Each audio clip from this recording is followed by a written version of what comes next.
WhiskyJason here, whiskey from the viewpoint of an American in Germany tasting rare and exotic whiskeys. Today I'm in Ireland, as you see, the Writer's Tears Cask Strength 2019 release. Yay, 53%.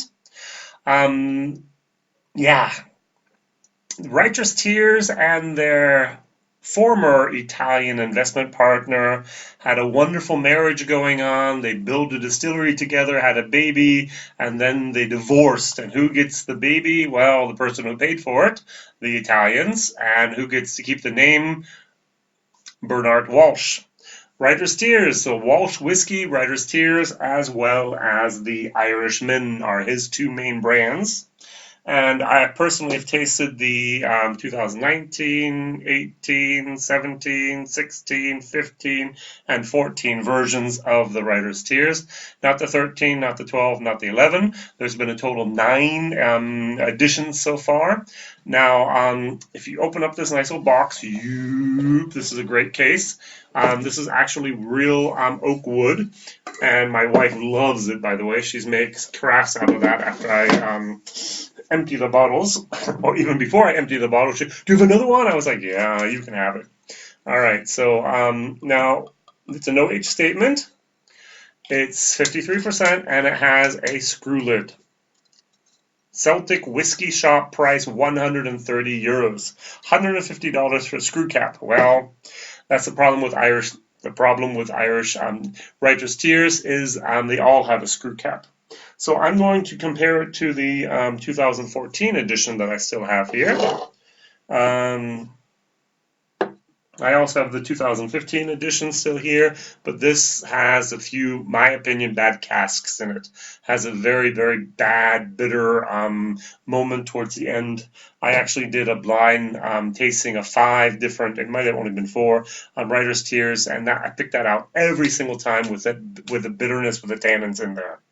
So, the other thing that's a little confusing, Bernard Walsh, I did not like this. It says here, 2019 limited edition, 2,580 bottles only. And then you go online and it says 3,280, and it's like, huh? It's either 3,780 or it's 2,580. Well, what he did is he made a box here for Europe and the rest of the world, 700 ml, and he made 1,200 bottles, 750 ml, for the States, and he labeled those exclusively 1,200. I'm not really sure if that's transparency as we like it, but hey, why not? Over here in Germany, I paid €80 for this, so we're talking about $90, $95 at the moment.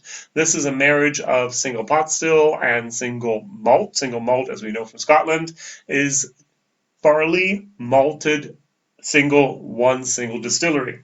Single pot still is at least usually 50% unmalted barley together with malted barley. In this case, I think it was 60% unmalted, 40% malted barley. Also triple distilled, and this unmalted barley gives it a very, very nice type of spice.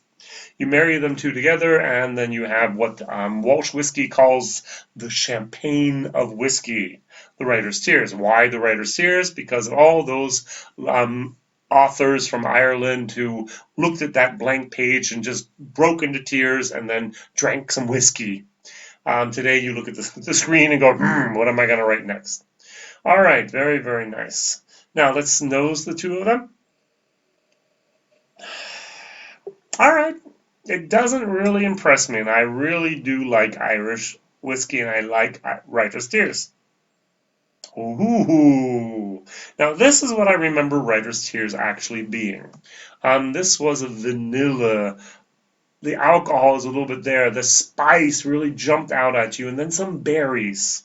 Maybe some gooseberries, maybe some white grapes, maybe some cranberries, but very, very berry. And then I go over here again, and it's flat. Bernard Walsh, question of the day. Why?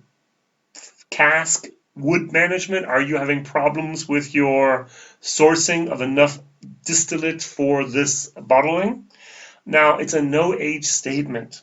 This was a no age statement. That is a no age statement. Every year you've been basically, almost every year you've been going up and up and up with the amount of bottles you've actually done in your cask strength. I know they're collector's items. I know after you had those nice little diamonds on them for many, many years. I think 2 years ago you had a nice little Arca thing. Now you have a little bit of a art tea thing going on here. It's a beautiful, beautiful box. And now, well done with that. Still the same design and so on. Just the cover is different. Nice. I like that. But the whiskey, I buy the whiskey for the taste. I open my bottles up, I try them, I share them, I enjoy them, I rate them. And that's what I'd like to do now. The nose just doesn't, it's just flat. There's a little bit of vanilla, there's a little bit of spice. It's very, very, the volume is turned down. This is like a 7 and this is like a 3. That's not good. Let's try it.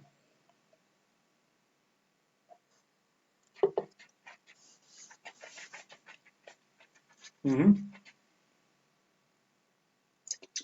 Well, once again, I'm going to use the word flat. It doesn't pop. There's no vanilla. There's not that fruity-ness. There's a little bit of spice. There's a little bit of vanilla. There's a little bit of alcohol. But in general, it's all just kind of dampened, a little bit toned it down. Now, of course, it could be me. It could just be my taste buds. It could be my mood. It could be what I ate before. So that's why I always like to compare a little bit. So this is basically controlled whiskey. I've had it a few times. I've shared a lot, but I have had it, and I know it basically what to expect. So, mmm, mmm, mmm. So there's a rule, an unspoken rule. If I more than 3 times, it's good. This is very good stuff. Now maybe it's oxidized a little bit in the bottle. This is actually about a year, maybe 18 months, but I think it's more of a year old than 18 months. I'd have to look in my file to know exactly. This is not even down the neck pour yet. That's what I do at the very beginning. Maybe a little bit of actually airtime would help this whiskey. Who knows? But this is yummy. This is flat. So what I'd like to do, I'm going to call it the old Ralphie trick here. I'm going to aerate a little bit. I'm going to try to make this whiskey have a little bit more air quickly. Maybe it might help. I'm going to try to artificially kind of quicken the time. So, and then later on, I'm going to put a little bit of water in here and see what happens if that will be. I actually learned this from Ralphie. So Ralphie does this every once in a while. He actually has one of those aerators for wines. He sometimes pours a whiskey through it 2 or 3 times, lets it settle a little bit, lets it settle down, and then tries it again and go, oh, look, this is the way that whiskey should be. And sometimes you just need to help a whiskey a little bit along, especially if it's, in my case, from Ireland, 130 euros, in my case, in Germany, and 80 euro. That's amazing. 50 euros difference, same bottle, same thing, 2 different countries in the European Union, and it's not taxes. Yes, I'd expect to pay 90. I'd expect to pay 95, maybe even 100 euros for taxes. That'd be almost 25% more on taxes there for that. But they actually go up above 50% more. It's just mind-boggling, the prices in Ireland for Irish whiskey. And also, if you go to the irishwhiskey.ie auction site, the prices that they are fetching for bottles in Ireland are just breathtaking. It's just shocking, shocking. Did help a little bit more of that spice, a tiny little bit of the wood. The vanilla is still not there like I like it. The berries, the fruitiness is still not there. If I read the back of the bottle, it says here, and whoever wrote the tasting notes, excellent job, by the way. It says notes of cracked black pepper. First of all, if you say black pepper for whiskey, it's only going to be alcohol. I really don't like that note, but that's all right. And a delicate spice to this whiskey's natural sweetness. Mwah. Revealing hints of roasted walnuts. That's that bitterness a little bit in there, that walnut skin. Sweetness revealing hints of roasted walnuts sprinkled over honeyed oats. Give way to sugar-dusted raisins and apricot, and mixed perfectly with touches of salted caramel. Now, I actually thought those tasting notes were wow. They're not spot on, but they are actually very well done, intriguing, interesting, and they weren't lies. All right, so there no fruitiness, no plum, no orange, no currants, no type of berries whatsoever mentioned at all. Mm.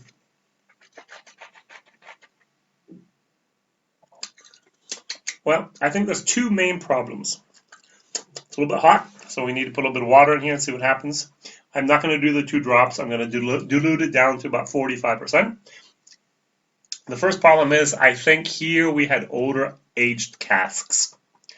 Everyone knows the whiskey boom. Everyone knows the shortage of good old whiskey. So back then in 2014, 5 years ago, there was a lot more older whiskeys in Ireland. Today, everything's gone, basically. The old stuff.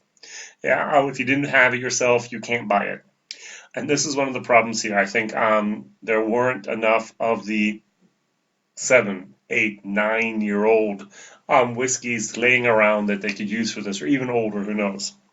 Problem number one. Problem number two is the quality of the casks. Were they first fill bourbon casks? Nowhere is it on here first fill bourbon casks. Those are the ones you want for your super premium product. You don't want a second fill, third fill bourbon cask going into a super premium product because you taste it, you notice it, it's not there. All right. If you want to have Glenfarclas, a second fill sherry cask, leave it set for 30 years, perfect. A third fill sherry cask, leave it set for 20 years, perfect. But we're not leaving it for 20, 30 years here in a second, third fill. We're leaving it here for maximum 12 years, and that in a, no, something missing. And I'm really, really disappointed in this. Bernard Walsh, I hope 2020 will be a much better example of what you personally can do. You've been putting a lot of effort recently into your Irishman, the founders casks. You have the Caribbean and you have the Mazzala and so on. Very, very interesting. I hope you have a little bit more luck next time with your selection of the good casks here for the Writer's Tears.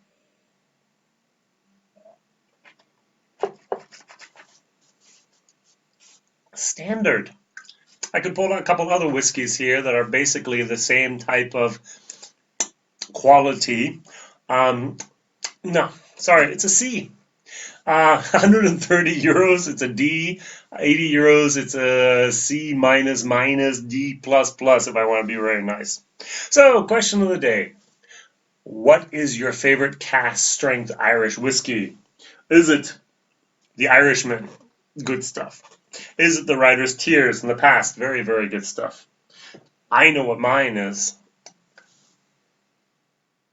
Redbreast, exactly. Redbreast cask strength 12-year-old. Very, very good.